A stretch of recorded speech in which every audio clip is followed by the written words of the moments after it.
Hey there, fight fans. Don't forget to like, share, and subscribe this episode of Combat Sports Talk.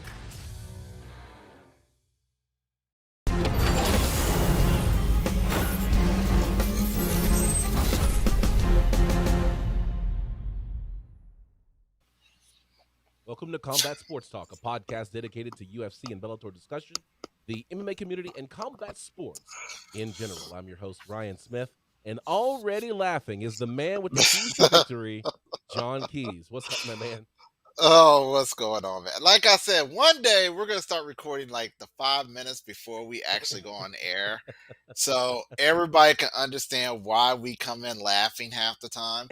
And I'll just say this because I was saying that, Ryan was making comments that whatever I say will, that if I'm not too careful, will end up coming into the promo. And I'm like, well, at least I'm not saying Candyman. Okay, because if you say Candyman, now you got to say it consecutively. Okay, All right. you have to say it consecutively. We're not going to do that because we just don't do that. All right. Yeah. So John was starting to say Candyman, and it was funny because I'm like, well, you already said it twice. I kind of follow the Beetlejuice rules, to be honest, where it's like, once you start saying it, you if you keep saying it in pretty close, pretty close to each other, it all counts. So Oh no, my man says 5 times repeatedly. And people, just so you know, this is totally off topic, but if you actually go to the movie website and you say it 5 times into the mic, it will present the final trailer. I'm not a trailer fan anyway, so I'll let somebody else tell me about it. well, Cause it's I think that's a really cool because in my day job is I'm a marketer, and I really love the fact that they added that little Easter egg to it that we're now starting to imagine using all of this technology because we are kind of a Zoom meeting kind of society now, that that people have cameras, that they have microphones, that they know how to use that technology now. And so the fact is that since this thing has an Easter egg to use the microphone to get people to interact with the website a little more, I think that's an ingenious thing that they've done. so Ryan, Yeah. are you gonna go do it? Are you gonna go do it? Go ahead, man. It's a horror movie. No. I don't do the horror movies, man. It's not. Yeah, I guess you can't call it a horror movie. I mean, did you see the originals? Did you Nope. see the originals back in the day? Nope. What? Oh man, then you need to watch the originals to appreciate what's about to happen. Okay, Well, really and truly. I've heard of it. I'm aware of it, but I just it's not my thing. Mhm. I will go and watch a movie like that. The only horror movie that I really enjoyed watching was the Scream franchise. I really Really, enjoyed the Scream franchise. that wasn't See, really a horror movie. well, That I wasn't like horror. thrillers. I like thrillers more than horror movies. Okay, I could Um, appreciate that. I you could know, appreciate. and so it's just kind of that's my thing. Like any Hmm. of those psychological thrillers, I'm down. Like I love it. Hmm. But once it's just hack and slash and throwing red blood all over the place, Well, see, that's not my thing either, because I'm more of a because there's two types of horror fans, of course, and hmm everybody can agree. There's the seen, and then there's the unseen. And when I say the seen, we're talking about the creatures that you can see, like Jason, Freddy, Michael Myers. Those guys, that doesn't bother me. It's the unseen that really spooks with me, like Amityville Horror, um, you know, The Exorcist, Paranormal Activity, Blair Witch. Those movies right there really mess me up mentally because I have a very active imagination. So I try to avoid those. But Candyman ain't. I ain't about to trip on see, that. look, that's twice. You did that twice. It's You not said his because name twice. it wasn't consecutive. It Yes, wasn't it was. consecutive. It Was it was. consecutive? Yes. Well, I You guess said I know what you I'm doing after the show. you Okay. said, but you said, and I quote, but Candyman, Candyman, and I'm like, oh no, here we go again. See, I'm not that dude. Okay, I'm not that guy you should have in a horror movie because I No, accidentally say it five yeah, times, and you just be like, then the party starts, and then everything yeah, gets active. you'll be that guy that just gets you're everyone's sitting there worried and afraid, and then you'll be that guy that's like, you know what? I'm tired of hearing about Candyman, Candyman, Candyman, Candyman. And Oh, that then, was 2024. I know. I was watching you because I was looking at the screen. Screen started looking a little dark there for a second. I'm like, well, that's the end of this show, everybody.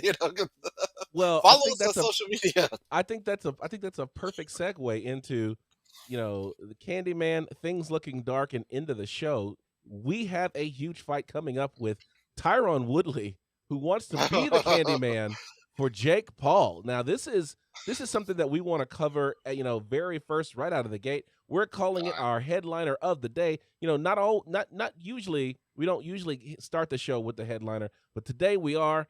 This is the headliner.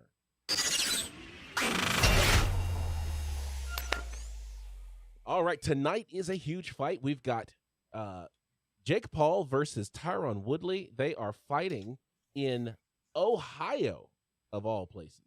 So they're Hold at the on, man. Wait, Rocket hold on. Mortgage Fieldhouse in Cleveland, Ohio. Are we gonna talk bad about Ohio? No, not at Really? all. I mean, Ohio oh, I mean, is great, especially Cleveland, Ohio, where former UFC heavyweight champion mhm, Stipe Miocic calls home. Cleveland rocks, exactly. dude. Yeah, Cleveland's rocks. Cleveland's also dirty, but But it's one of those places. They have the Guardians baseball team now. yes, Um, they do. they have the Cleveland Browns football team.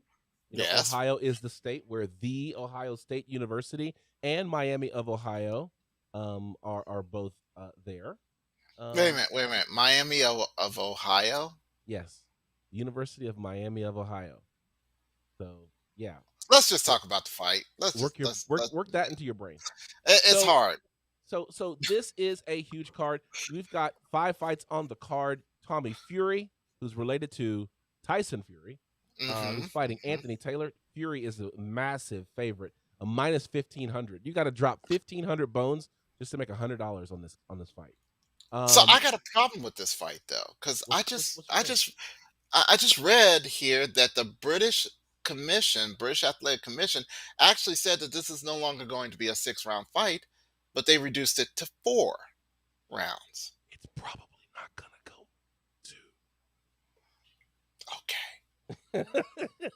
It probably won't go that long. You think Sa- you got that much confidence Save in us some Urbina? time on the pay per view. Make this a 1 round fight and let them go at it. Rock'em Just, sock'em style. I'm pretty much sure that's going to happen. Very much so. Ivan Baranchik is facing Montana Love. Baranchik is a minus 190 favorite. You got Daniel Dubois Hmm. versus Joe Kususamo. Look Good at that. job. Where you at, George? Where you Yeah, at? yeah. Where you at, Stalworth? No, Where you at, seriously, where Coach? you at, George? We're already I, started the show. I know. Coach was supposed to be here today. He was supposed to No, be here. no, No. no. I'll tell you Oh, where so Coach we could. is in a minute. Is he beating on people again? Is Yes, he? 100%. Okay. All right. And he went down. Let me just make an aside here. George Stallworth has beaten up so many people in Dallas. They had to go down to San Antonio to find fresh meat. Well, there it is.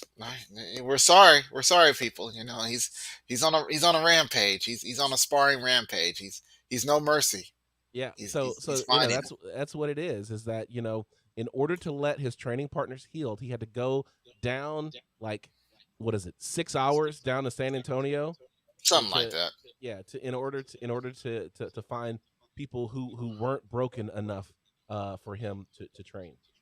Yeah. Um, Go ahead. Oh, go ahead. Oh, I was going to say that you saw all that traffic coming away from San Antonio. That wasn't the hurricane traffic. That was actually just people knowing that George was George was coming. coming. Yeah. Yeah. Yeah. Co-main event: Amanda Serrano versus Yamaleth Mercado. Good job. And Serrano, who's the champion at this weight, is a minus 3,000. This is kind of like you've got some of those fights. You know how it was Amanda Nunes versus Megan Anderson, where Hmm. like Where you see these astronomical numbers, because even like the Dubois Cusimano fight, that's Dubois is like minus 2,000. yeah. Okay, and I'm like, my God. I So mean, and I then Do you feel like if the odds are so out of whack, Mhm. do you call that a freak show fight? Like, is it a fight that probably shouldn't have been sanctioned by the boxing commission? Okay, so yeah, I kind of do, just for the simple fact that the main event is the circus of all circus attractions. Right. And it's not, and so anything below that, they're just the satellites. I mean, were they trying? If it, are they trying to give legitimacy to a circus? Because that's just like, you working like MMA matches at a WWE event. There's always that tinge there that says it doesn't matter how legit this MMA fight is, it's still at a WWE event. So Yeah. how legit is it? Okay, that's Right. what it feels Yeah. to me.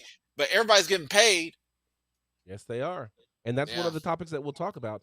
Um, the main event of the evening, Jake Paul versus Tyron Woodley, and this fight is is 190-pound catch weight. They're going 8 rounds, and Tyron Woodley is the underdog, and that's where we're going to start. Okay, how you want to start? Tyron Woodley is the underdog in this fight against Jake Paul. Hmm. Okay, so let's under. And I and think and I've been so looking. Oh, go I ahead. want I'm you to sorry. take a look at me. I want you to take a look Oh, at me for I'm a looking. minute here. I'm I looking want at you. I want you to take a look at me and I want to say it again. Jake Paul is the favorite against Mhm. UFC former UFC heavy welterweight champion Tyron Woodley. Possible candidate for Hall of Fame. Okay, widely, arguably one of the best welterweights to do it. Okay, arguably one of the best. A lot of people put him on the Mount Rushmore of welterweights, and I can't really argue that fight, that thought process. Yeah, because they see how big Jake Paul is, they see how small Tyron Woodley is, and I've seen the height discrepancy. But there's, one thing that people, apparently a lot of people don't watch Star Wars because Yoda said it best: size matters not. Okay, if anything, if this was an MMA match, then yeah, maybe there's a chance there, because with wrestling, the lankier you are, the harder it is to get all those limbs together to make it a bad day. But this is boxing. This is rock'em sock'em. Yeah, I don't know, man. I don't know. I think this is kind of a mismatch. I think, either one or two things is gonna happen. Either Woodley is gonna get paid on top of paid when he puts his money on himself, which I do believe he should. Um, or we gotta almost start legitimizing Jake Paul. I think we already have to legitimize Jake Paul. I I think that don't think we have to. I think that when you think about Jake Paul and what uh what he's done so far, everybody that has been placed in front of him, he's finished. So it's like yes, we can discount the fact that they weren't boxers and things like that. But if you discount Jake Paul, then he's fighting people who aren't fighters, but he's not a fighter himself. So he's finishing the people that he's fighting. Like you would expect a true boxer to finish Nate Robinson. You'd expect him to finish, Ben Askren. You'd expect him a real boxer to finish those guys, which he has done. So I think that you can start legitimizing him now. I think Tyron Woodley being the biggest opponent that he's faced so far, if he comes out of there having beaten Tyron Woodley, then I think that there is nothing other that you can say about Jake Paul other than he's not faced a true professional boxer. That's it. Okay, I agree. I totally agree. He has to go through Tyron Woodley. If he survives Tyron Woodley, I will say, okay, he's got some skill. But for me to call him a legit boxer, he's got to get in a ring with a boxer. Okay, because right now, anything less than that, I mean, and not taking away anything away from MMA, but I've seen too many interviews where Jake Paul's like, I'm not going in the MMA octagon. I refuse. I'm not an MMA fighter. I'm a boxer. Okay, fight a boxer and tell and then I will say, okay, he's a boxer now. Okay, you're if anything less than that, and you're a sideshow, in my opinion. Well, Just let you me know. let's just remember the only Hmm. difference between so what you're telling me is that Hmm. a boxer who makes his professional debut and wins his first fight, he's not a boxer. No, I'm saying that he has to fight a boxer. But the Has thing is, Is Tyron saying that he's a boxer now? no, The- listen. If you get sanctioned, this. I'm going to use the John Keys rule. If you step into a boxing ring and you uh-huh. are sanctioned by a boxing commission, you That is are right. a boxer. This is a sanction. This is a sanction bout, isn't it? It's a Yeah. professional boxing match. It is recognized by I don't know who's the sanctioning body, but It's it got to be WBC, WBA, or WBO, isn't it? IBO. Hold on. Is it or IBO? Excuse me. I And don't know. if I yeah, don't know if they boxing. I'm a look for those people out there who are listening to us. We are an MMA show. We are covering boxing because the name of our show is Combat Sports Talk, but we tend to follow MMA. So, if we yeah, get the three regulating bodies wrong in boxing, you know, don't come for us. don't All come right. for us, all right? I mean, we're still we while we are primarily an MMA podcast, we will cover anything that allows fists to face. Okay, Yes. honestly, we will do Sure. that. So Sure. give us time. We're getting there. Okay, Yeah. we're getting there. We're almost to Filipino slap boxing. Okay, we're gonna get there. All right, I promise y'all. I will Okay, say this, we have covered what? more boxing in the past 2 years than we have in the previous 4. Because of this man, because of Jake Paul. Okay, that's the reason why. Because we're like, this kid might actually be legit, and Yeah. if he is legit, then then I don't know how he might be the resurgence to the boxing world that they so desperately need. Well, he Okay, will be because every boxer is coming out of the woodworks wanting to to bite. want to fight him. They want to be the first person to beat Jake Paul. And it's like, you know what? I think that at the end of the day, for as long as actual boxers um, don't face Jake Paul, they don't legitimize him. Because the Mhm. one thing that he will escape him, and the only thing that will chase him, is that he's never faced a professional boxer. Exactly. So if you actually get a professional boxer to face him and he wins, then all bets are off, man. Now Then he's legit. he's legit, and now you're going to start seeing him work his way up the ranks. So he's 4-0. Come on, man. Let's give him some respect for getting to 4-0. But at the end of the day, you're not fighting for a boxing belt at 4-0. You're not even barely known. The only reason why he's known is because he came into the sport known. Otherwise, if he was 4-0, fighting the people that he's fighting, and nobody knew him, he wouldn't even have these fights. So But so let's but just he be clear, is.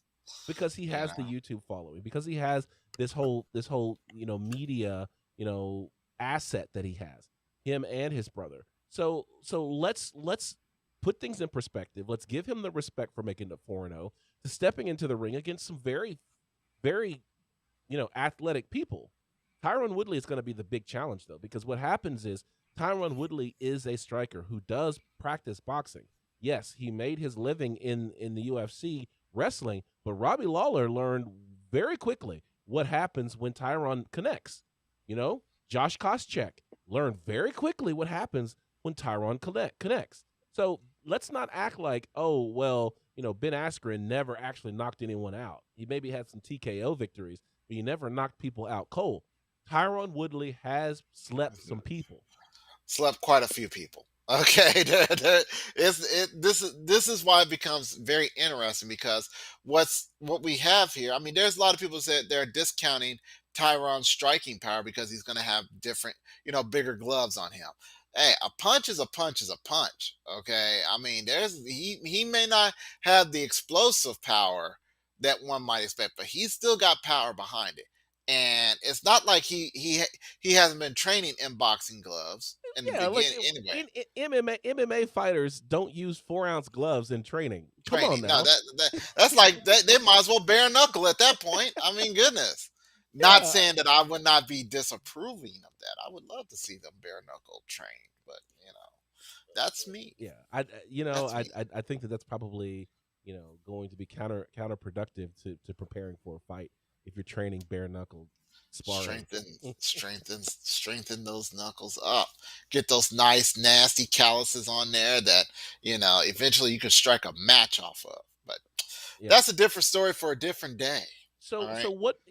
what makes this a circus, right? So what if it's Jake Paul versus Tyron Woodley? So what if Tyron Woodley is looking for, some redemption after going 0-4 in his last 4 fights in the UFC? So what if Jake Paul is this loudmouth YouTuber who fancies himself a boxer? Why is this a circus? Because Jake Paul makes it so. Because, he turns this in him and his entourage turns this into something more than a competitive sport where we're matching boxing skills against each other. And so this came to a head at one of the last face-offs before the weigh-ins. And there was they did the whole media press conference. They were Hmm. getting ready to face off, doing all of that stuff, and part of Jake Paul's entourage starts going at Tyron Woodley's mama, whom we in the MMA community know fondly as Mama Woodley. Yes. There. That was a bad mistake. Oh, There's an unwritten rule in at least in the MMA world that Jake Paul had to learn about, and that is you do not mess with Mama Woodley. yeah. Because when I sit here and say that they will come for you in the darkness, okay, literally, if you remember Avengers end game where all the portals started opening and everybody started flooding out, that Mhm. was literally all of MMA, okay, coming for 'em. When Yoel Romero and Jorge Masvidal The says soldier of we God. want, yeah, yeah, the soldier of God comes says, hey, let me fight him. Okay, when they team up and it's like we will come and be there for Mama Woodley, that's a problem. That's real problem. And I don't know if Jake knew that or not, but that didn't. If he knew it, it didn't work out like he thought it was going to work out. If he didn't know it, well, God bless that man because he may not make it out the ring Well, tonight. well, that was the thing, right? And so, I read somewhere that the idea was that they were going to extend the whole gotcha hat thing that they did that Jake Paul did against Floyd Mayweather, Right. where Floyd Mayweather snatched the hat off of oh no Other way around. Jake Paul snatched the hat off of Floyd Mayweather's head. Uh-huh. What they were going to do, and what I read was that Mama Woodley may wear a wig, and they were looking to try to snatch Mama Woodley's wig off of her. What? Are you serious? No. But they didn't No. they weren't able to get, I guess, close enough to be able to do that. So they ended up getting into it with Tyron Woodley's sister, who may have also been wearing a wig and a hat. Yeah, And so but that starts to kick off. And so Tyron is on stage, sees this going on, and he comes in to like make things right. So him, his entourage, they're coming in. Jake Paul's entourage is wearing orange. So everybody in orange is Jake Paul's entourage. And so in this press conference, you've basically got the Jets and the Sharks coming together, except the Sharks, whom I'm calling Tyron Woodley's, they are actually apex predators who know how to eat. And yes. and Jake Paul, even though he's got some boxers and some other things in his entourage, these guys, I don't know that they've seen action in a minute. I don't think they know what it's like to get active. Okay. Yeah. I don't think they were about that life that Tyron Woodley was and his crew was about to inflict upon them, and it was showing because while they were kind of like ha and he, there was no smiles going on Tyron Woodley's entourage. That was like, Tyron went on record saying, forget the money, forget the fight, forget the purse. I don't care about any of that. We gonna defend Mama Woodley. yeah, I'm a wreck this whole building. yeah. He said he was going to lay out some orange. and I believe that. See, and this is where the whole flinching idea may have came from. He thought, because at this entire time, if anybody's been paying attention to the whole Jake Paul Tyron Woodley situation, Jake Paul has been trying to get under Tyron's skin the entire time, and he has yet to do it. Okay, the only person that's really been flinching has been Jake Paul. And he flinched. He flinched then because if you looked at the eyes of Jake Paul when Tyron basically he literally mentally left the stare down and was out in the crowd, you could see Jake Paul's eyes like, I didn't get him.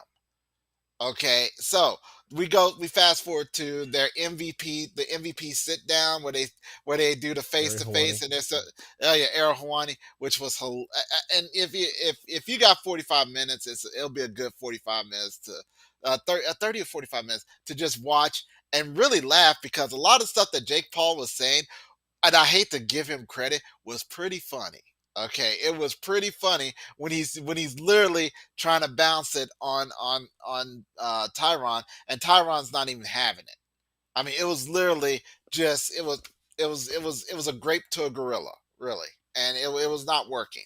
So fast forward to the final weigh in, Hold on, and hold on. I think I want to pause you there because I think there's some things that you know we were sending video clips back and forth to each other just to kind of yes, underscore how hard Jake Paul was trying to get under Tyron Woodley's skin. He was calling Tyron Woodley the softest thing in Missouri or something like that. yeah, And yeah, and and and Tyron was like, let me explain to you that this is like real stuff. Like this is all stuff that you've kind of prepared in the mirror. The things that you're saying, this is all very closely calculated to you. He's like, but mhm, all you've been doing is watching rap videos and taking notes on how you need to look and dress and act and talk. He goes, but I lived it. I'm from Ferguson, Missouri, murder capital of the United States.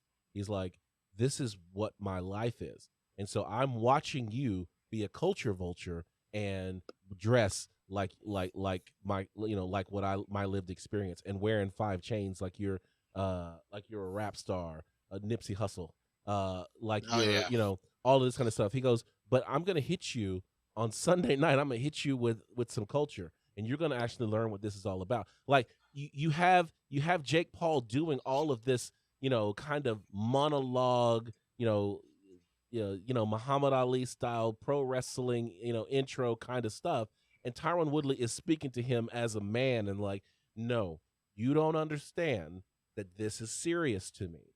Like this isn't a yeah, game. This isn't about showmanship. This isn't about entertaining the fans. This is about getting satisfaction and I'm walking into the ring and I'm going to finish you. yeah. And it's He took. like, uh, I was like, yeah, I was like nervous. Okay, he and stopped Aaron Jake Hall. Paul in the middle of a sentence. And I'm sorry, I keep cutting you off. No, He no, no, stopped that's Jake fine. Paul in the middle of a sentence. And Jake Paul's mouth was like, they had a close up on Jake Paul, and it was like, he was just like, Uh, uh, uh, exactly. and it's like, dude, you, You're you, done. you respect to you for choosing someone like Tyron Woodley, who Tyron was like, I respect him for choosing, of the options that he had because he had choices, he chose the most difficult one in choosing me. He's like, Mm. but it will prove to be a mistake. And frankly, the way Tyron Woodley's talking, I've never heard him talk like this, Yeah, even leading up to these other fights in the UFC. yeah, he is serious. I mean, this is one of those things that he's like he's going in there to prove to him that he's really not about that life. Okay, and he is going. God, do I say make an example? Is that too hard? Is that a hard Um, thing to say, to make an I, example out of I, somebody? I think that what you're running into is a situation where if Tyron Woodley does what he says he is going to do tonight against Jake Paul, then you may end up seeing this be a cautionary tale to superstars trying to get into the ring and box. Like it becomes one of those things where it's like, hey, you don't want to be a Jake Paul. Yeah, when And keeping it real goes wrong. right, right. So here's the thing though, like we're kind of showing our hand as to kind of who we're going to pick in this fight, but Are we? there's I don't know, because here you go, Jake Paul. He still has an ace up his sleeve. Reports came out that Jake Paul and Tyron Woodley will not be drug tested for the boxing. Yeah, that was talked about because Tyron kind of put that in there. It's like, are you being drug tested during their face to face? And the one thing that you didn't get out of Jake Paul was, Yes. yeah, we're going to be drug tested. He skirted around it. He said everything but yes. And one thing I've learned: anything less than a yes is a no. Anything less than a no is a yes.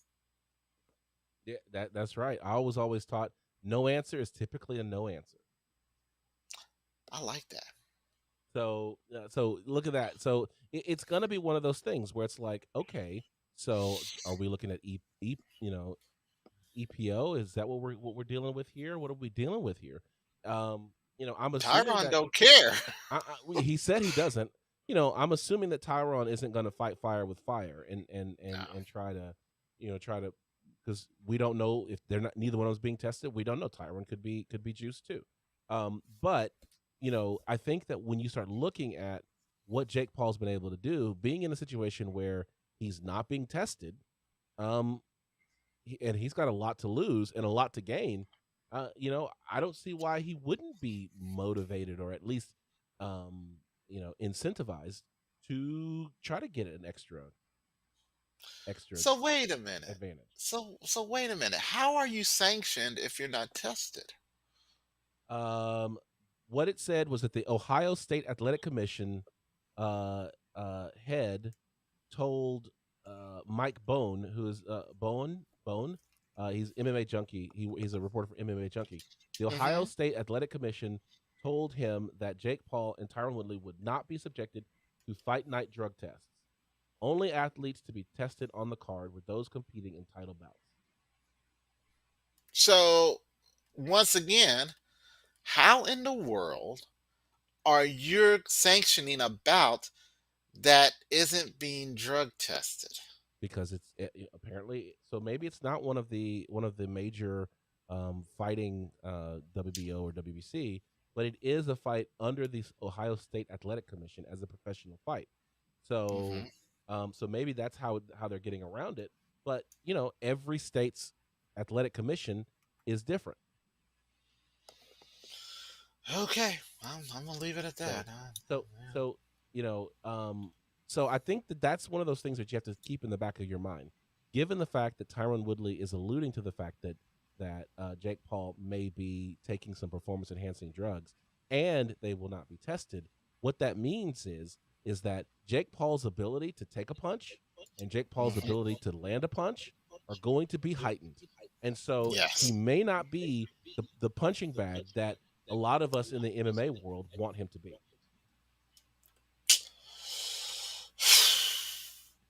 Mm, So, so with mm. that, let's make your pick. We're, yeah, are we ready for this? Are we ready for this? Are we really want to do this? Let's do this right now. Are we, okay. All right. So let's look at let's look at all the variables.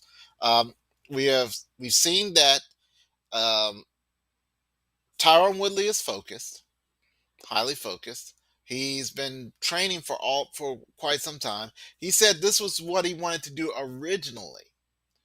So he has passion, he has focus, and he's been training. Whereas we're looking at Jake Paul, who apparently has skill. I'm not going to take that away from him. Apparently, he does have skill. However, his attempts to unfocus Tyron has failed every time he's tried. And three, he's been flinching.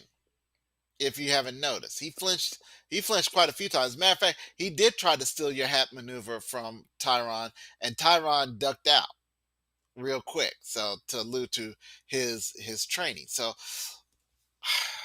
if I based on that, on what I'm saying is that under the Miyashi Matsumoto, Miyamoto Musashi, excuse me, people. Under Miyamoto Musashi's rules of he who flinched dies, Jake Paul dies. Tyrone wins. All right, so Knockout. we have a TKO. pick. TKO. TKOs. TKO. So you're gonna Yes. go so far as to declare how this is gonna go. All right, so I got Yes. you here picking um, Tyron Woodley by TKO. You want to call a round two?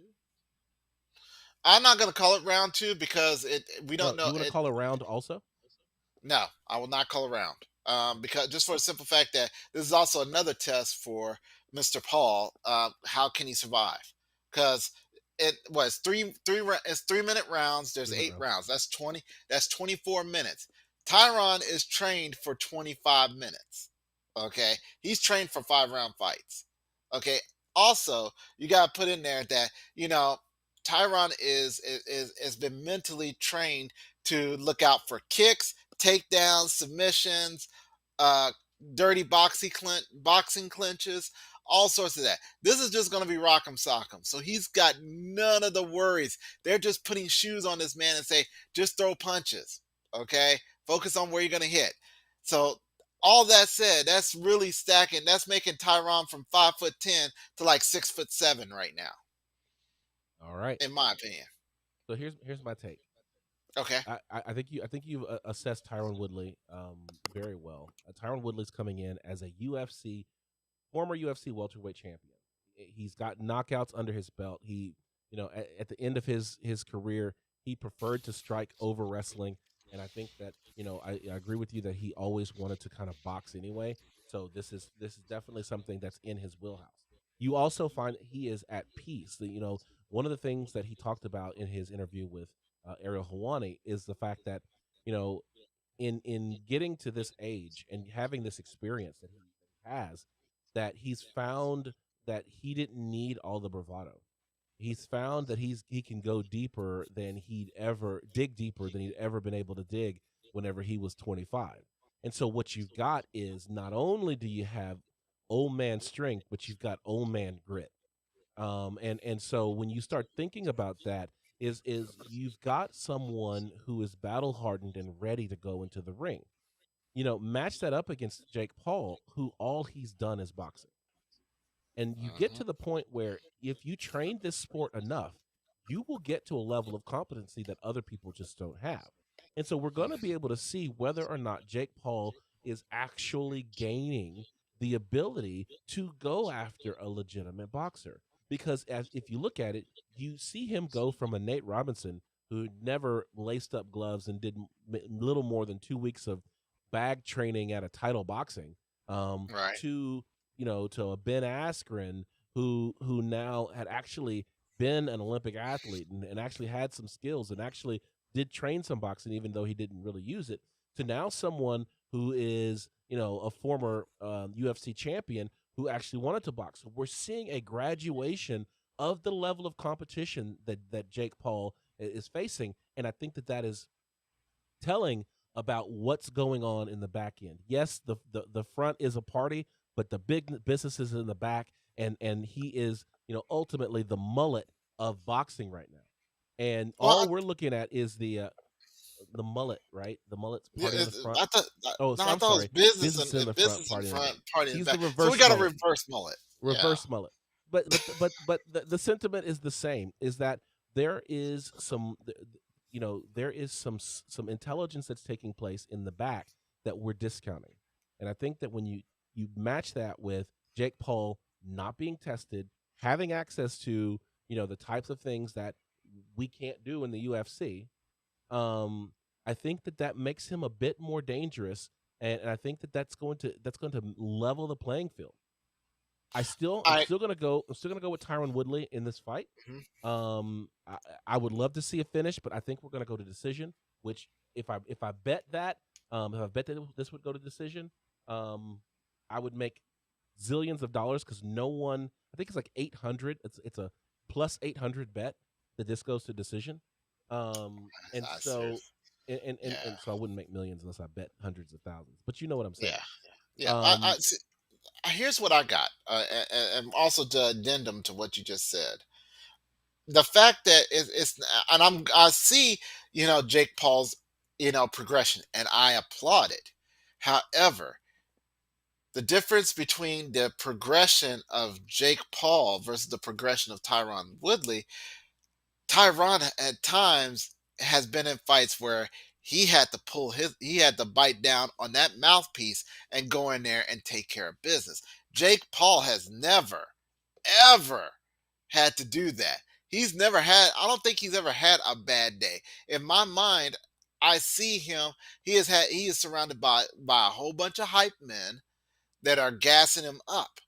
But he's never had a hard day where, people in the gym are just constantly beating on him. All right. Where he's like, God, I've got to pull myself up. That is your true measure of a fighter right there. It's not how much you're winning, but what do you do when you lose? You got to get back up. And he's about to find that out tonight, I think. I I you know truly believe he's about to find that out. I want that to be true. I'm rooting for it to be true. But at the end of the day, what we what we've seen is not absence of what is going on, right? Like you're saying, Mm, he's never been beaten down in the gym. We haven't seen it, but perhaps he has. We haven't seen him have to bite down, but perhaps he has. All we've seen is we've seen 3 of his 4 fights. He's 4-0.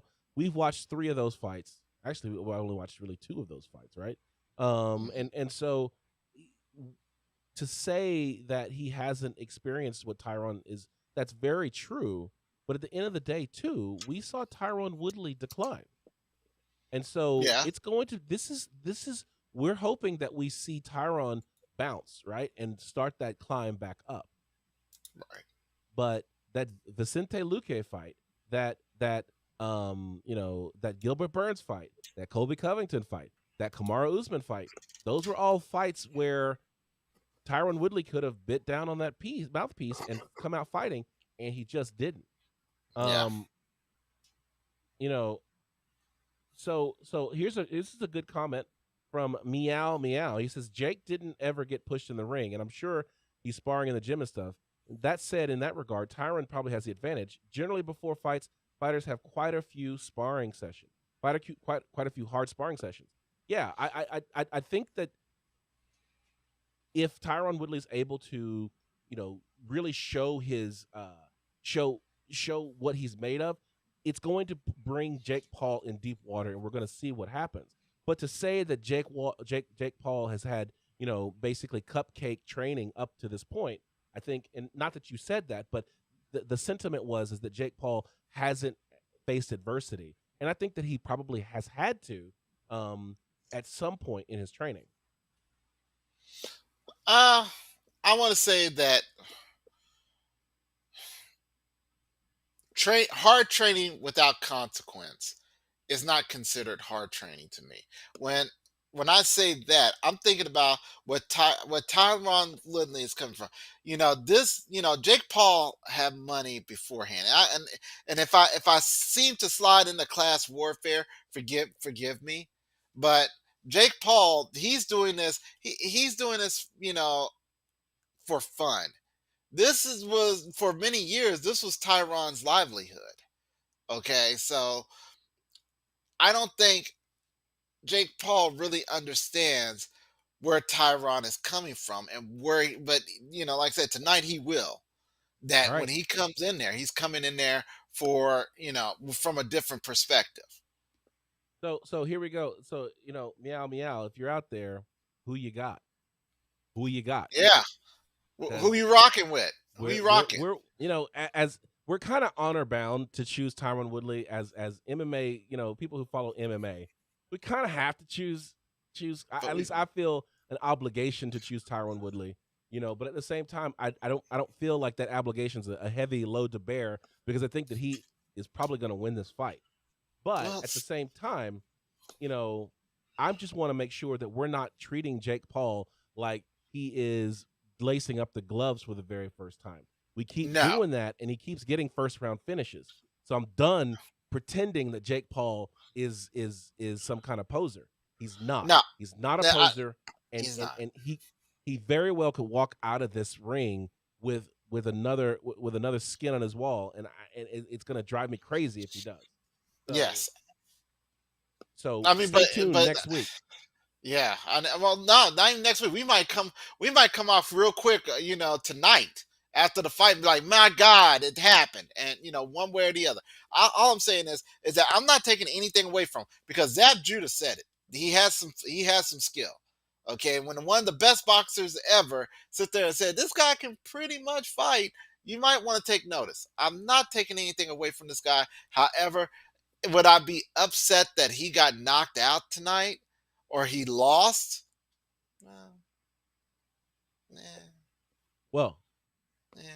speaking of results, let's go into the official decision. Let's look at the fights that happened on Saturday night. UFC Vegas 35, Barboza versus Chikadze. This is the official decision. All right.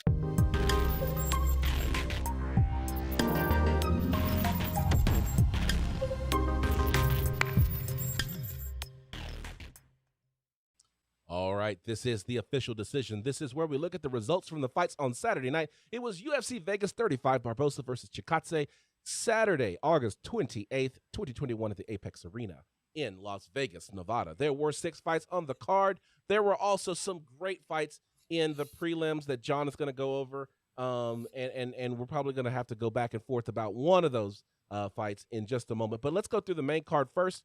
You had Mahmoud Muradov versus Gerald Meerschaert. Gerald Meerschaert defeated Muradov via submission, rear naked choke at 149 in round 2. Now, Meerschaert was in a little bit of trouble. Yeah, he was. A lot of bit of trouble. But hey, he was crafty enough. Leave us old people alone. We crafty and we're bitter. Okay, we know how to do things. And this was exactly another case of that. Is that he was getting chopped. He hit the ground quite a few times, and he was just trying to get Mahmoud right into his guard. Come on in, and Mahmoud for the most part wasn't having any part of it until he was winning until he wasn't. Let's just say that's it like how that. It works. And that's what submission happens. Like you're sitting there, you can have me bruised and bloodied, cut and scratched. But if I can wrap my arms around your neck, it don't matter. Yeah, you will tap. It don't matter. You will tap. You will tap. In the next fight of the night, we had Andre Petroski versus Michael Gilmore. Petroski defeated Gilmore via TKO in round number 3. Then, you want to talk about that one? No. It was Petroski. He was putting the blows to the guy. I mean, there was nothing to it. He came out there angry. He had his hammer and sickle right there. Even though he's from Philadelphia, he was repping his blood. All right, I got nothing to say. But he came out there mad and angry, like he had something to prove, and proved that he did. Proved it he did. Yes. In the next fight, you had Kevin Lee versus Daniel Rodriguez. Daniel Rodriguez took this fight against the Motown Phenom on 2 weeks' notice. Now, Daniel Rodriguez is a guy who wants to always stay active, so he was in shape, was able to take this fight on 2 weeks' notice. It's always a risky move taking a fight on 2 weeks' notice because, you're planning for one fight and you're looking at the weaknesses and training to exploit the weaknesses of one opponent, and then those opponents change, and now you're kind of having to learn your opponent quick. Now, both of them suffer the same disadvantage, but at the same time, the risk of the higher-ranked, more well-known fighter goes up. Because if Daniel Rodriguez were to lose that fight, then it's like, oh, well, he only fought on 2 weeks' notice, and Kevin Lee is really good. Or Kevin Lee, who did lose this fight via unanimous decision, 29-28 on all 3 cards, now we're sitting here saying, where does Kevin Lee go from here? Bellator. So that's the question, because Kevin Lee right now is 1 win and 4 losses in his last 5 fights. So, there's the term that we're coining is he going to get 60'd, right? Dana White at the end of last year said there are about 60 fighters on a list that he's planning on cutting from the UFC. And we've watched as, well-known fighters that we've kind of loved to watch over the years are getting cut and sent on their way. And so Kevin Lee is right on the cusp of that, in the fact that he's only won 1 fight in his last 5 outings, many of which he's looked pretty bad. Daniel Rodriguez comes out there and rocks Kevin Lee. In the second round, in the third round, Kevin Lee was able to get a takedown and win that first round. But Rodriguez came out in the second, came out in the third, and you watched just really the fight go out of Kevin Lee's eyes. I don't think he Yeah. really thought he was going to win that fight whenever they were doing the announcements. I think he just did it because that's what you do. You have to have that confidence that you're going to win the fight for the judges. Yeah, I guess. I guess. This is one of those things I've said before that there are certain fighters that shouldn't be in the UFC from the get go or from early. I think Kevin Lee's time and here in the UFC was a little bit premature. I would have liked to see him go to Bellator, then jump here, or like I said, it's kind of a log jam right now. It's kind of a bottleneck where you have all this tremendous talent that are on the same level or each other or better, and you're not able to shine like you want to. If you want to shine, go to another promotion. Go to one FC. Go to Bellator. You Yeah, know. I think that Kevin Lee is probably one of those guys that gets caught in that 55 to 70 jump. Yeah. That he's too big for 55, but he's too small for 70. And And so that one of the things that we're seeing is that Daniel Rodriguez was a much bigger guy. I mean, he wasn't cut, wasn't ripped, but just his frame was bigger than Kevin Lee.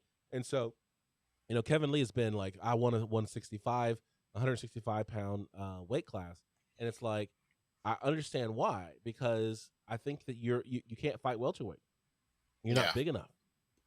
I think he's that guy that has to come up to 170, whereas D-Rod was a guy that you come down to 170, and that does make a difference. I mean, even though Kevin took a year and a half off, that's still it's still a disadvantage when you got a guy that probably walks around at 200 plus pounds coming down 30 pounds just to fight, and then that's definitely different. Right. Now we had two Ultimate Fighters crowned on Saturday night. The first one was the 135-pound bantamweights, Ricky Tercios versus Brady Heiston. Tercios coming from the Woodlands in Houston, Texas. Technically, if you know your Texas geography, the Woodlands and Houston, Texas are two different cities, but it's part of the Houston metropolitan area, so therefore we can say it. Fair enough. Okay. Ricky Tercios defeated Heiston via split decision 29-28, 28-29, 29-28. This was a great fight. They were It rolling. I was. mean, it was highly contested, but Tercios proved the more crafty, the more creative. Got a couple of cuts on Brady Heiston Hmm. for good measure, and walked away as the new bantamweight Ultimate Fighter at 135 pounds. Very inspirational speech afterwards too. Yeah, yeah. I was feeling it. I was like, wow, and I mean, I hope he does nothing but good things from this point. He seems to have the energy, the mentality. Let's see what he does next. Yeah, and it's 135 pounds. So So yeah, you I think got that people in that's there. yeah. And then you had in the co-main event, you had Brian Battle versus Gilbert Urbina. Brian Battle defeated Urbina via submission, rear naked choke in round number two. Yeah. Brian Battle being out of North Carolina, Gilbert Urbina, another Texan. So we had two Texans in the finals, and interestingly enough, all all four fighters were out of Volkanovski's camp in the Ultimate Fighter. Yeah, So about that. yeah, About so that. so there Oh. was no representation from T City Ortega. They all got eliminated. So four teammates had to fight each other for the Ultimate Fighter Championship. All of them were Team Volkanovski.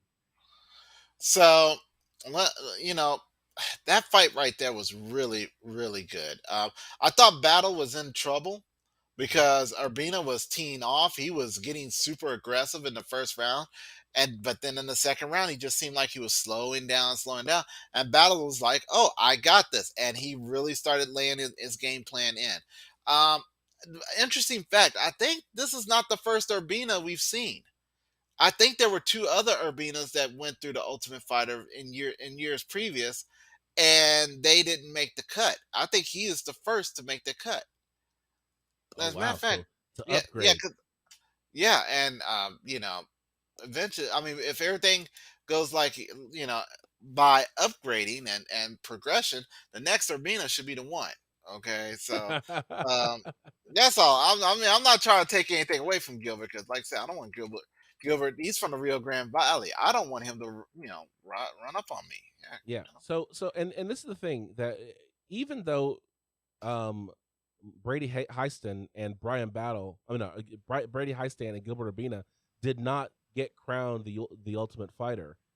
It is a high probability they're still going to get a 2-3 fight contract with the UFC. Just won't be six figures, right? It'll be, yeah, yeah. they'll have to fight their It'll be way up. less. But Yeah, I think that they will be able to make their they'll be able to make their UFC debuts, the professional UFC debuts. I guess that technically they did on Sunday yeah. night, but they'll be able to have a career. Hold on for So a second. yeah, absolutely. So in the main event of the evening, we had Edson Barboza versus Giga Chikadze.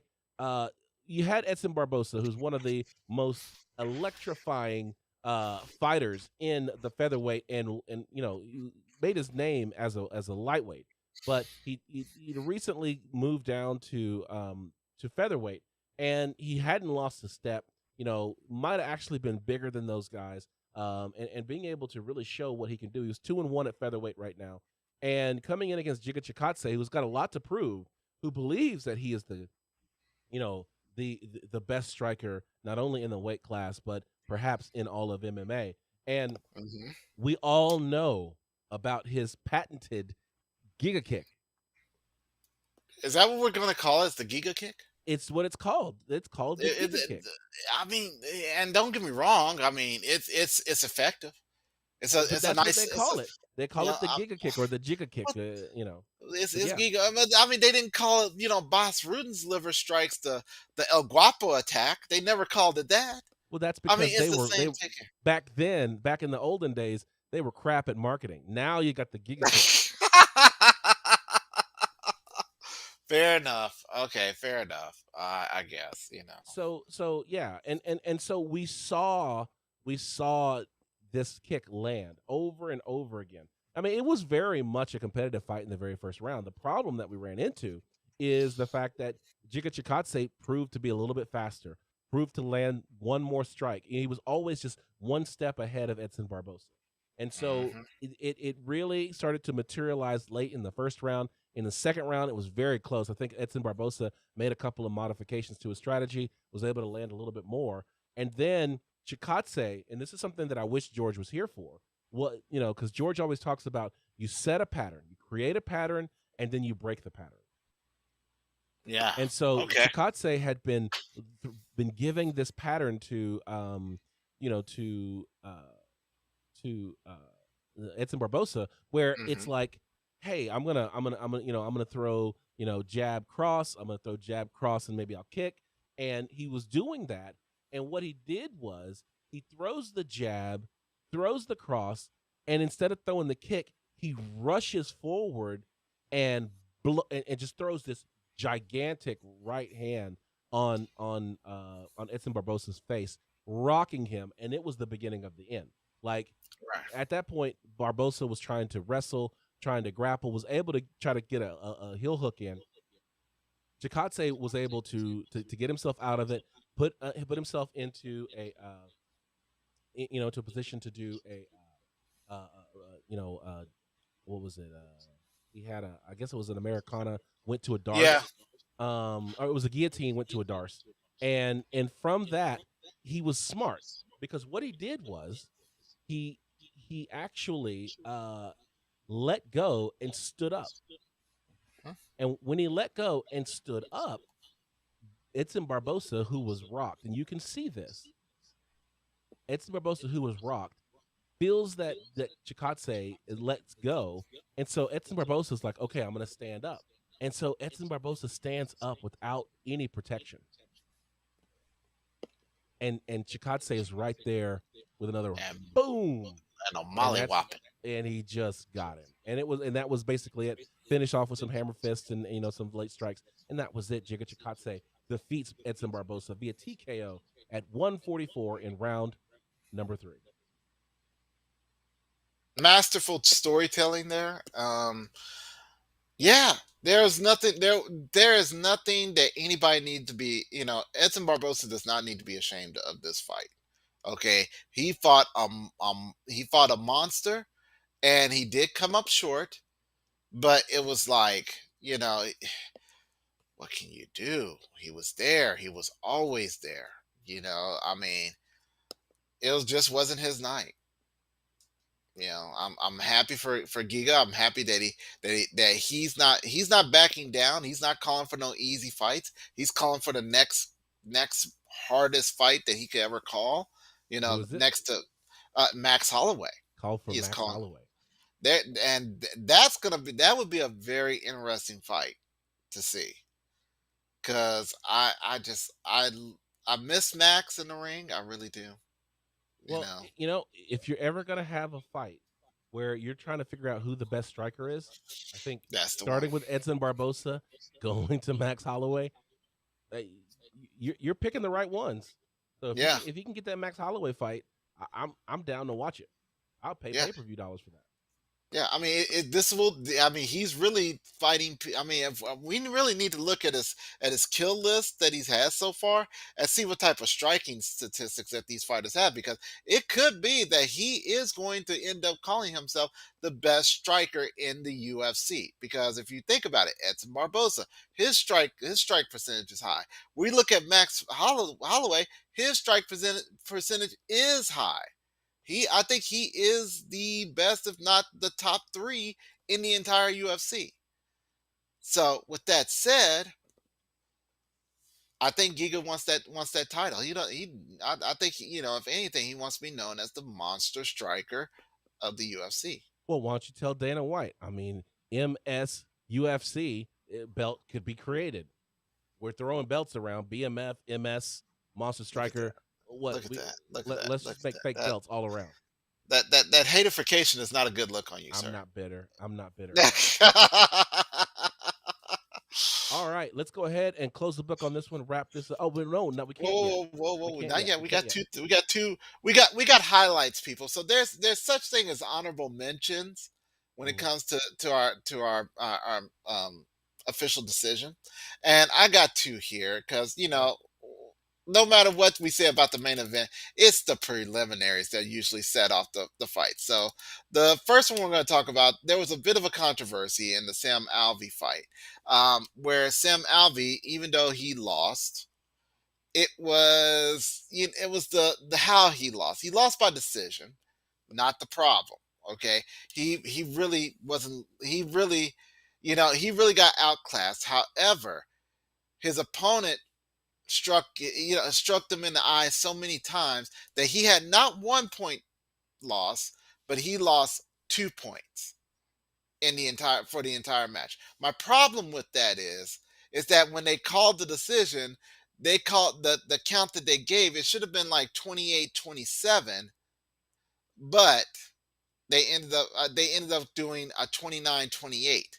They eventually corrected it later on that night on the UFC website, but anybody who heard that, we were sitting there, we're all sitting there counting on fingers and toes, trying to figure out how in the world did a guy lose, even though how did the guy won't win with a 2 point deduction?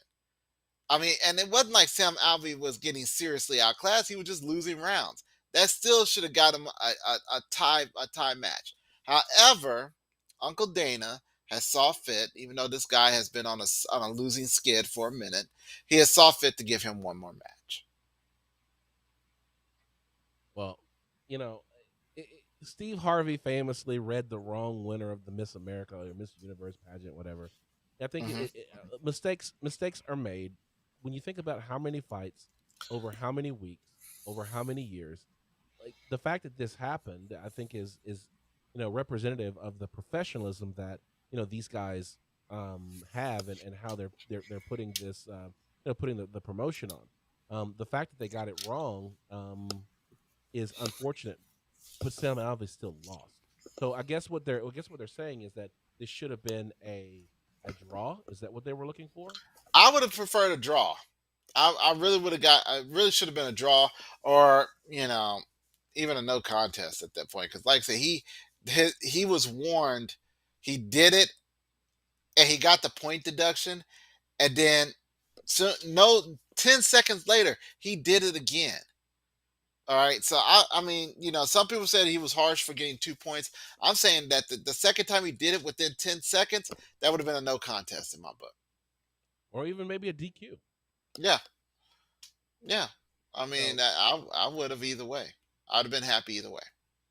Yeah, and so what happened is that they had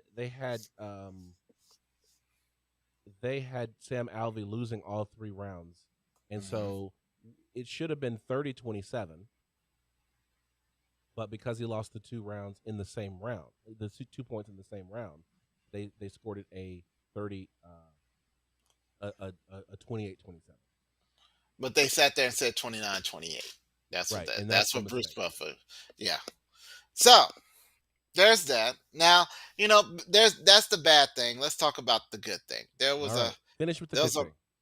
There was a murder in the ring. The fight gods should be appeased for last night. Abdul Razak Al Hassan versus Alessio Di Chirico fight in the prelims.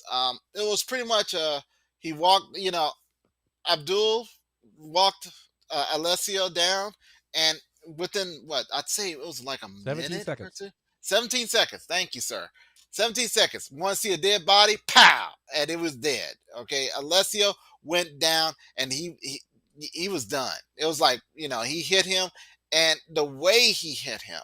If you get a chance, go back, look for this fight. UFC Vegas 35, Abdul Razak Al Hassan. Look how he kicked him. He kicked him. It was like he put his leg up, and then at the last second, he accelerated his leg, slammed it right into the side of Alessio's head, and it was over. All right. Beautiful stuff. Go see it. Fight gods were appeased. Herb Dean didn't have to say anything or let anything go. It was a good thing. All right. So here's a question for you, John. Yes. You guys want to go see a dead body? Exactly. So okay. So I think I got it queued. I got it queued up. Okay. We're gonna show this because I know that you love to watch this kind of action. Yes, I do. Let's cue it up. It's short, so we're thankful. Yeah, thank you. We're not gonna have any audio. We're not gonna have any audio, so we're just gonna talk through it. Yeah, we're not gonna talk. So for those of you who listen to the podcast, let me just tell you what they're gonna say. They're gonna say, you know who doesn't skip leg day?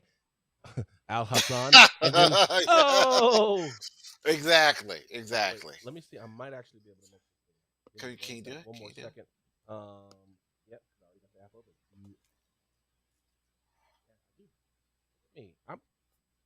I'm giving you guys the play-by-play. This is what happens whenever you have to be, you have to host the show, and you host the show, and you're the engineer in the background at the same time. Yeah, because I'm going to say I don't see anything. I see me. Okay.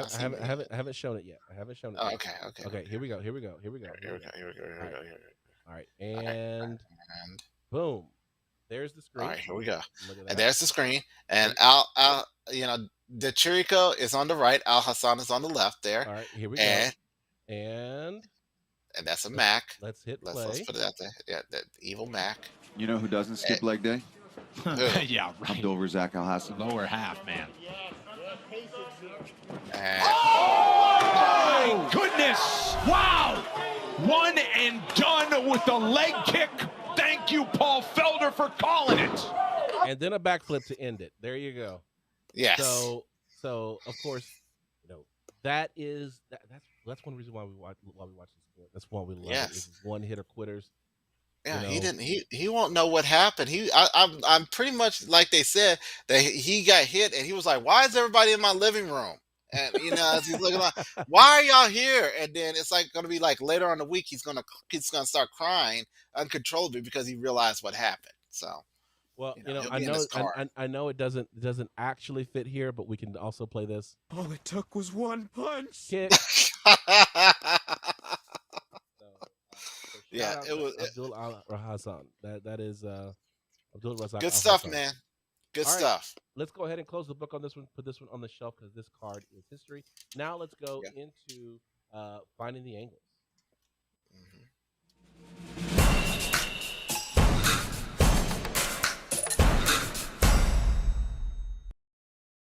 This is finding the angles. This is where we talk about headlines that are making their way into the UFC world.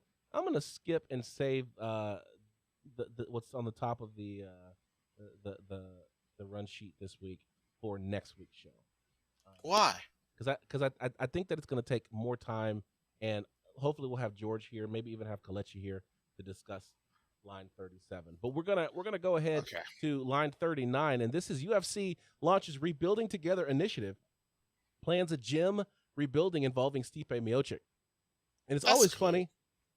It's always funny when the UFC does something good because it's usually Kalechi not here to be able to have to acknowledge that the UFC isn't always evil. And so I think it's really awesome that the UFC, in partnership with Modelo, they're going into the community and into revitalizing some of these gyms. And so it's once again the opportunity for these organizations to give back and to really begin to foster the next generation of fighter in some of these communities. Now, I'd love to see what other communities they have planned, but in Elucid, Ohio, they're going to Stop.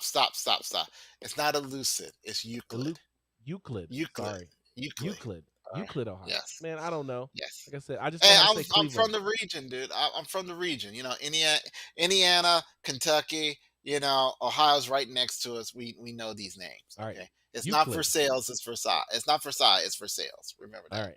All right. All right. Euclid, Ohio. They're going to Revolution Fight and Fitness. This is where Stipe Miocic first laced on the gloves. And so if they do, I think that'd be pretty awesome that, when you have someone like Stipe Miocic be able to go back to his hometown and start rejuvenating these gyms and turn that into a place where we could potentially see great kickboxers, great wrestlers, grapplers, or maybe even Olympians, which we'll get to in the next story, coming out of these places where the UFC is given back. I love it. I always appreciate when we see things like this, not just from an organization that's going back and say, you know what, we need to bring out this next generation of fighters. I like it when any organization goes back and revitalizes a community with what they have. All right, if basketball, if they go back and say we're gonna rebuild all these courts in the city or in this part of town, that's great. I love that because that just shows a human side to a killer sport.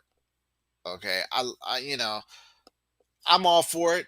I hope that Uncle Dana and the rest of the UFC will continue to do that. Maybe get all the fighters, or at least the champions or the former champions, become a sponsor for a program like this, where they can go out into their communities and say, I would love to see Tyron do this Yeah, for I was thinking Ferguson. the same Go to thing. And go to you know Ferguson because we and need these places where kids can go. You have all these fighters who and say, get that in. Yeah.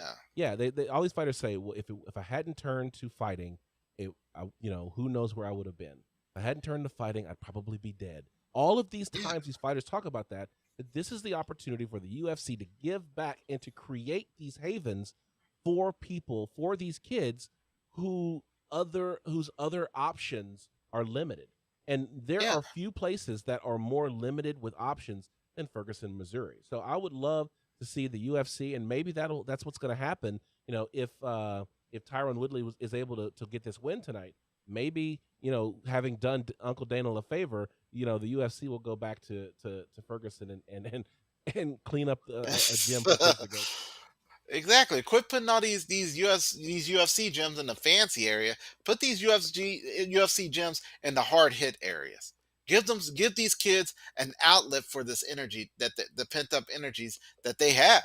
All right, because I mean, what I would love, and just me going on a personal binge right here. My son is in football. Okay, that's his release. Okay, but if my son didn't have football, or if he said this year that I don't want to play football anymore, you best believe I was taking him to a boxing gym. Okay, you best believe that, because I know that a physical sports like this is what kids need. Okay, they need to get that aggression out, because in the stressful world that we have right now, this is an outlet that they most definitely deserve.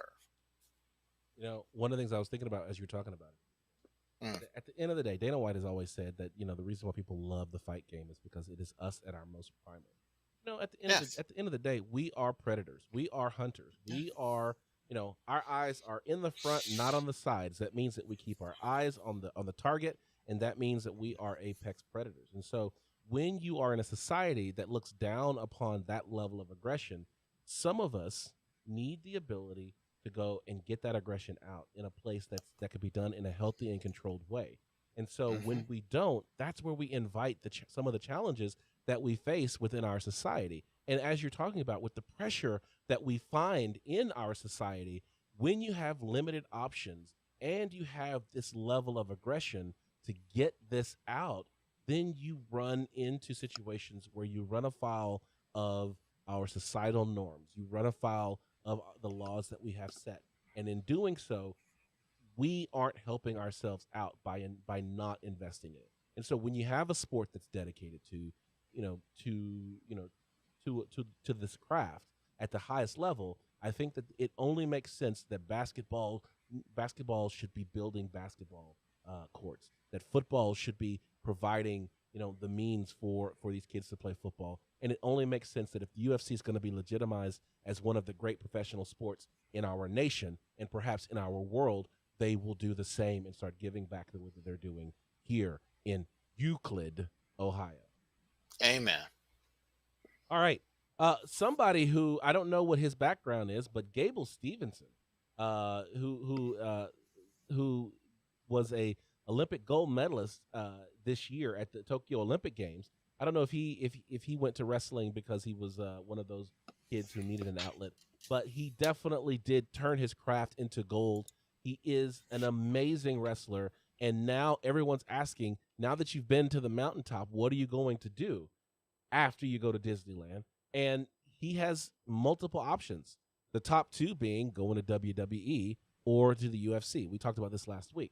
Well, Gable Yes, we Stevenson did. was in Stevenson, by the way, not Stevenson, Stevenson.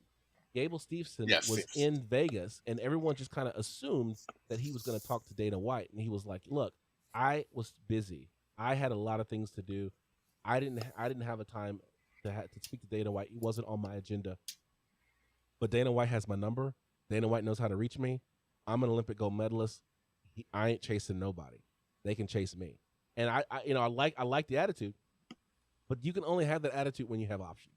And the fact Right. is that Vince McMahon has already spoken to Gable Stevenson about potentially becoming the latest in in big monsters in the WWE. And for those of you Hmm. who are who follow that activity, um, that entertainment, we know that, what was it, Goldberg? He's still fighting in WWE.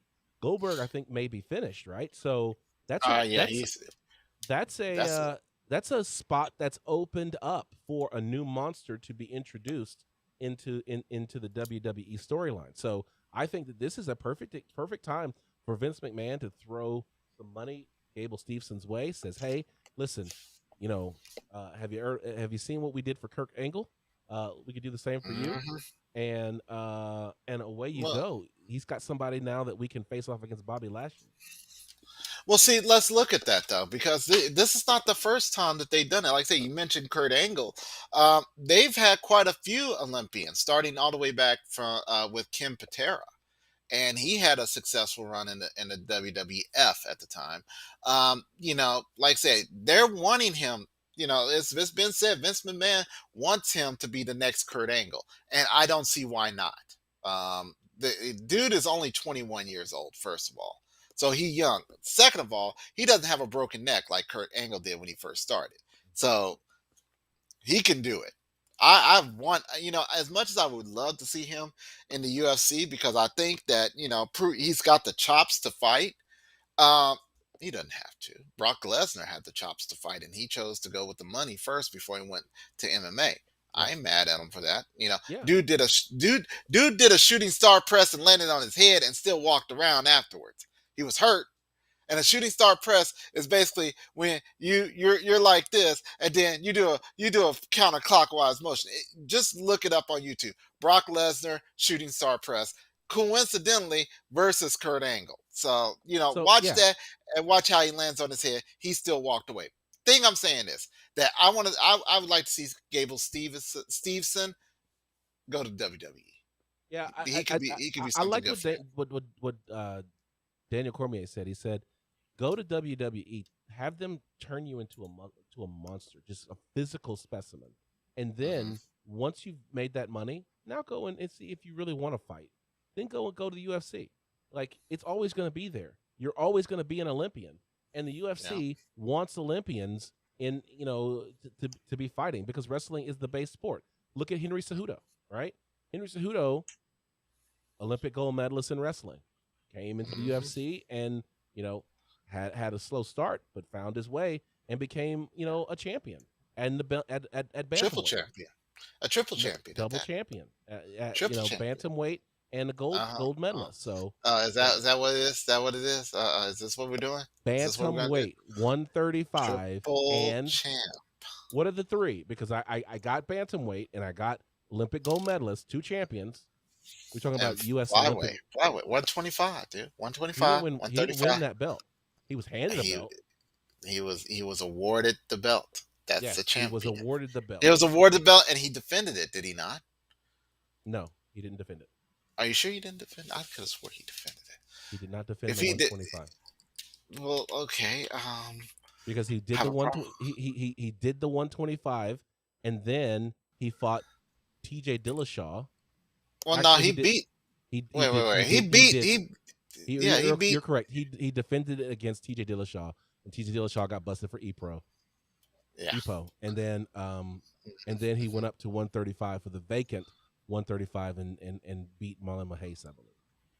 And he defended also against Dominic Cruz as well.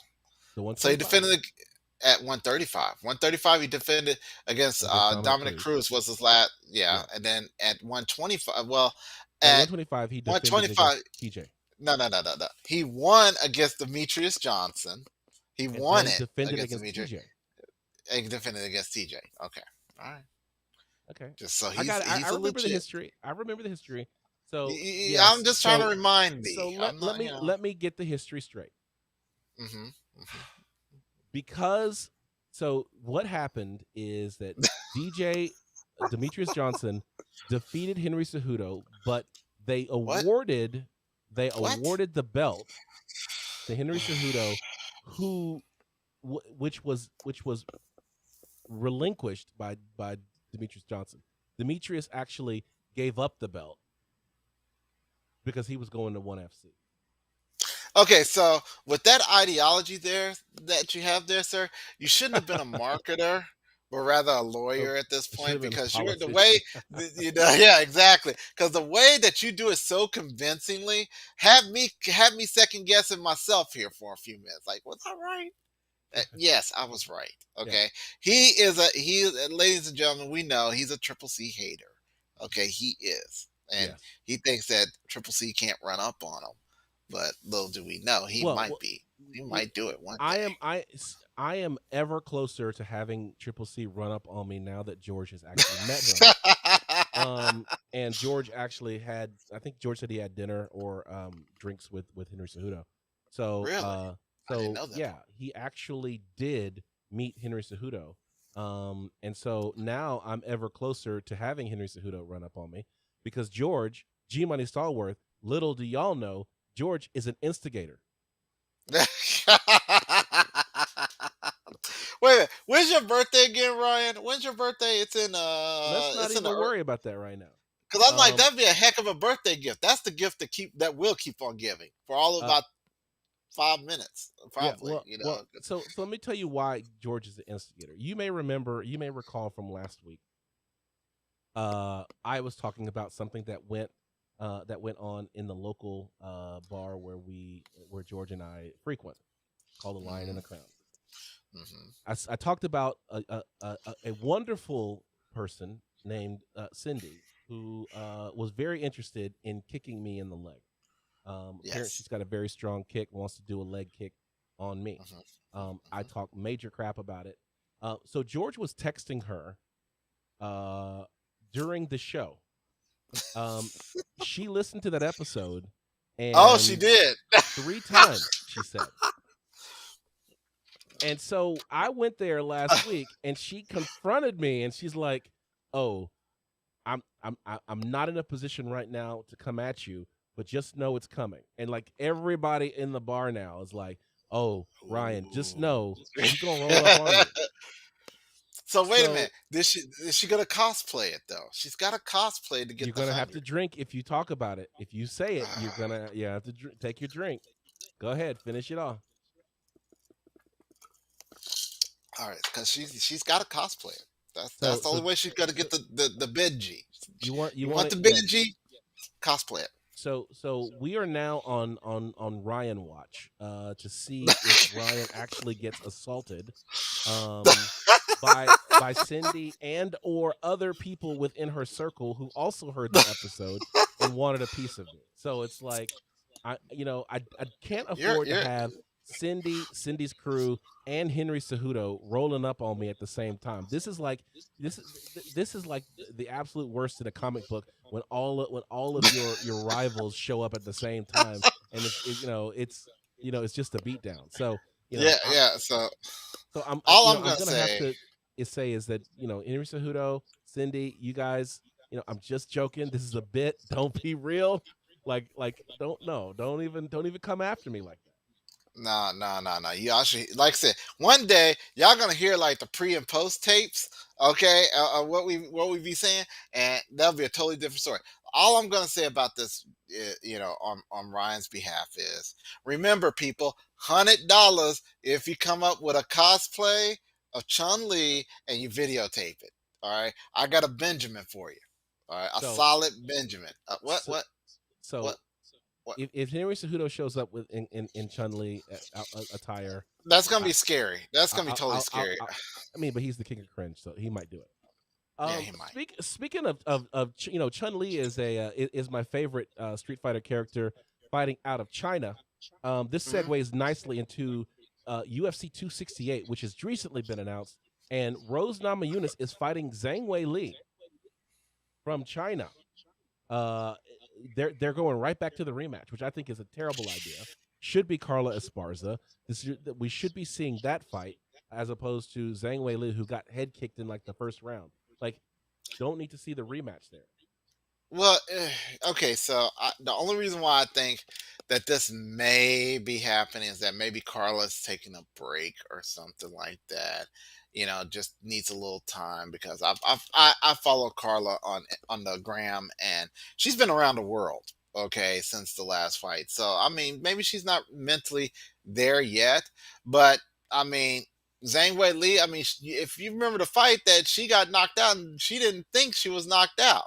Yeah, as a matter of fact, I don't think I think she got knocked out, and she was like, okay, I'm in the ring now. Why is everybody stopping me? Okay, I'm here now. What are you talking about? I got knocked out. I just got in the ring. And yeah, it was pretty bad. But so hey. This is the co-main of the rematch between Kamaru Usman and Colby Covington. So this card, if you're going to buy one card, if you're going to spend your $80 or however much it's going to cost by the time this card happens on a pay-per-view, this is the one. UFC 268 happening November 6th in Madison Square Garden in New York City. This is the card that you need to buy because you've got Kamaru Usman versus Colby Covington, Rose Thug No Hair Namajunas versus Zhang Weili, Michael Chandler versus Justin Gaethje. Luke Rockhold finally took a fight. He's fighting Sean Strickland, who recently defeated Uriah Hall. You've got Frankie Edgar versus Marlon Cheetah Vera. Bobby Green versus Al Iaquinta. Irene Adana versus Jermaine Durandamy. Like, This is the This is a going to be fight. this is the card. Like if you've ever Yeah. seen a card worth watching, it is this card. So please save your dollars. This Don't go is to the true. state fair. No, Just no. go and save your dollars so you can buy this card. UFC 268, November 6th. Mark it. Yeah, absolutely. Forget the fighting that you're gonna see at the fair. You can sign up and get this fall brawl right here. Yep. Last thing, we're gonna skip Paige Van Zant putting a Marine to sleep. You probably would enjoy it if you haven't seen it. It's hilarious. It's hilarious. As an Army, artillery Well, guy. Not artillery, ordnance. Ordnance. Okay, Sorry. Yes, ordnance and artillery. While we supply the artillery, we are not the gun bunnies. Okay, we are the BB stackers. All right, Yeah. remember Okay. that. Got BB it. stackers, gun bunnies. Ordnance, not artillery. I've been telling everyone That's you're right. artillery, and I meant ordnance. Well, then now everybody thinks I can't hear. Okay, great. Now, okay, everybody thinks I got a hearing aid. All right, Jesus. I'm sorry. I apologize. Last thing, man. you may have heard me go on about this topic. Habib Nurmagomedov agrees with me, and that is, Habib went on record saying ring girls are the most useless people in martial arts. Wow. You know what? Just because a whole bunch of people say the same thing don't mean they ain't right. Okay. I mean, you're right, because everybody wants ring girls, and I'm like, we have the technology now. There's a massive jumbotron. It has a big number. On it. You can keep track of what what round it is. You're only doing 3 rounds, or you're only doing 5 rounds. You have that many on one hand. See, so you don't need somebody with a card to tell you what round it is. You know what? There are people. This goes to show there are people out there that don't watch Telemundo or Televista or any of the Latin American or South American channels, and it shows. Okay, all right. That's all I'm gonna say about that. Yeah, well, those who know, don't. know. I personally And don't. see, and that's the reason why. And that's the reason why you don't believe in ring girls. All right, because ring girls are needed. All right, ring girls are always ring girls needed. are not needed. This Yes, would be they are. like this. This is essentially, this is basically like having, a car and then keeping a horse to pull the car, even though the car has an engine. Like you've replaced it with technology. You don't need the horse anymore. So the car is not a cart. You don't need the horse in front of the car. You're going to run over the freaking horse because the car is better. The Jumbotron is better than the ring girl. But here's the thing. But there is a reason. There is a reason, my friend, and I guess I'm going to have go up against the cancel culture on this to explain to you why is it that ring girls are needed. Okay, I'll give you full screen. You got 30 seconds. This episode's running a little long, so let's. Yeah, we're kind of long in the tooth. All right, so the reason why, in my opinion, that ring girls are needed is for a psychological cool off. All right, think about it. If in a typical fighting match, we're seeing all this aggression going on and everything like that for God knows how many minutes. In between rounds, it's a cooling off period, not just for the fighters themselves, but for us to mentally cool off and be distracted to something else, and then we get back to the fight. Because if you continuously have that much aggression and you're mentally focused on that, there's a lot of physiological things happen. Okay, that your body actually becomes as aggressive as the fighters that are actually fighting the fight, and you're in the side, which leads to in crowd fights and such. But yes, ring girls are a psychological cool off. So yes, right. they are needed. I am going to research that because this is the first time that I've ever heard that argument. And that's because you haven't realized it. If there is science that backs that up, I am going to step away from my anti-ring girl position. But here's the thing. Because last time I went on a discussion board and was like, ring girls are unnecessary. Of course, the first place it goes, oh, you don't like ring girls? Oh, you don't like girls? So here's the thing. it's like I love girls. Girls are great. But at the same time, it's one of those things where it's like the question that everyone wants to hate on Khabib Nurmagomedov for what he said. Got to understand, he's super conservative. Practicing devout Islam, and they asked him if Eagle Fighting Championships, his promotion, was going to have ring girls, and he's like, no. Why would I have them? Nobody cares about the ring girls, and we can all agree that nobody really cares. It's just part of tradition and potentially a cooling off of the aggression, and so I'm really interested in that. But that's the thing that has been omitted from Khabib Nurmagomedov's comments, is the fact that he was asked if they're going to have ring girls in Eagle Fighting Championships, and that was his comment. That no, I find them to be pretty useless. Not going to pay big money to have scantily clad women hold up a number sign. I think that's fair. So what about cheerleaders? How do you feel about cheerleaders? You know what? I think that's a digression. Let's go into our final segment. That is the fight card.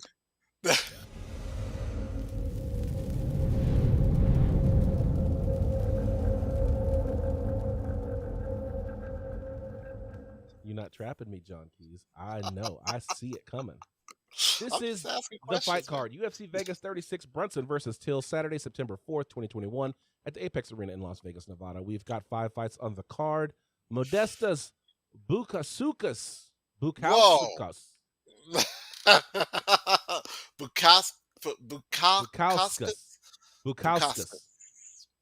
Yes. It depends on where the emphasis goes, right? It looks like it's Bukauskas. Modestas Bukauskas versus Khalil Roundtree. You got Magomed Ankalaev versus Volkan Ozdemir. Marc-Andre Barrial versus Dalcha Lungiambula. You got Paul Craig versus Alexander Gustafson. Whoa, really? Yeah, He and you got Derek Brunson versus Darren Till. We're gonna pick the co-main and the main here. Paul Craig versus Alexander Gustafson.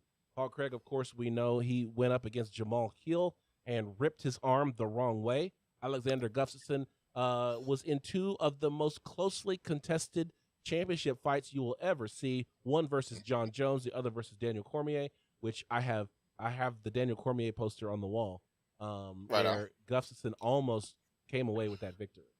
Who you got? Yeah, I'm going with Alexander Gustafson. I do believe he, once again, 2 of the closest fights. Both times could have been arguably that he could have won. It could have went either way, with a lot of people saying that Gustafson stopped John Jones, and he stopped Daniel Cormier. So I'm with Gustafson. Gustafson. That too. All right, I am going with Paul Craig. Fear the beard, man. This dude looks like a freaking model, and his ground game is elite. I think that if this fight stays standing, it's Alex's fight to lose. But if this fight goes to the ground, Paul Craig is going to come home with another limb. And I think that Paul Craig is quick to pull guard. I think he'll just lay down on the ground as soon as they say fight. He'll just lay down and say, "Come join me. Come get some of this." So I don't think this is I don't think this is going to be a fight that is going to go to the end. I think that Gustafson's going to get submitted. And then you've got Derek Brunson versus Darren Till. Who you got? I'll go with Derek Brunson this time. Darren Till, I love him. He's entertaining. He's a little bit. He's got a I don't care attitude about him. But Brunson is there for a win. I don't think Darren Till might, not feeling it. Not feeling it. Okay, so I'm glad you're not feeling it, because I was hoping that we weren't going to pick the same guy. I'm going with Darren Till. Darren Till, I think, is oversized for 185. I think that he's going to come in there, and Derek Brunson's going to try to take him down. I think he's not going to be successful, and then I think Darren Till's going to chew him up with Muay Thai. I think this. I'm okay with being wrong on this one. I'm okay with being wrong on this. We haven't seen Darren Till in a little while, so So I want to see Darren Till, see what he's got. So we'll see what he's got. I got Darren Till in this fight. I think this may go to decision, but I'd love to see a finish. Follow us on social media. I'm on Instagram. I'm at Combat Sports Talk. And I'm on Keys to Victory. All right, And that's Keys with the ES. Keys with an ES. As you can see now in the label underneath your picture, look at that. You see that underneath your picture? It says No. You don't see it does say ES. You did get it right. Oh, look at you. Right. You're Okay. one of like 3 people. Yeah. And if you want to follow George G Money Stallworth, you can follow him at Darkside_Muay Thai. Of course, Kalechi is at Push Pull Pray. You can find us on our website at www.combatsportstalk.com, and we are on all of your favorite podcasting platforms. All of them. You write Combat Sports Talk in the box, and it will bring up our show. So I want to send a shout out to MMA Junkie, MMA Fighting, MMA Mania, Bloody Elbow, and the Intelligent Defense discussion groups. These are all the places where the conversations that we're having start and begin, where we find the stories for our show. And then I just want to say, on behalf of John Keys, my name is Ryan Smith, reminding you to keep your hands up, your chin tucked, and throw bombs. We'll catch you next time.